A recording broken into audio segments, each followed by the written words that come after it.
when the FBI raided the safe, I know what was in that safe. And it's not a regular safe. It's a whole room, just so you know. So when people say a safe, they think, oh, it's the safe.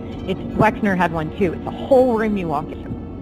And in that safe, he had a lot of photographs of children. And I know for about pictures of my sisters are in there, because one of the people from his freaking office had told me they were in his briefcase, and he kept his briefcase in that safe.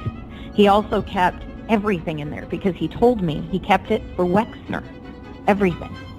And when I asked why they recorded everything all the time, I said, is Wexner really paranoid? And he said, yeah, that's one. Epstein said, yeah, that's one way of saying it. He keeps everything. He records it all. He said, I record everything, and I keep it for Wexner in the safe. So the first house I go to has pinhole cameras. Jeffrey's showing me. He's really proud of them.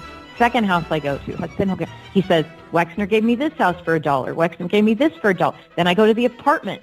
They had pinhole cameras in the Victoria's Secret dressing room.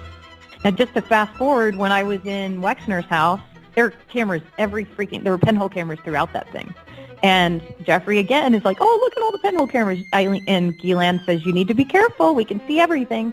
When I would go to the restroom or take a shower or anything, Ghislaine would call me, and from the speaker, and this is in New York, sometimes in London, in different places, she would say, get out of the loo, get off the toilet. She would start screaming at me.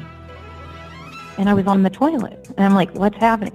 So then later, Jeffrey's like, oh, yeah, everything's being fed to Abigail. They're watching everything. They literally watched my every move, Whitney. Who does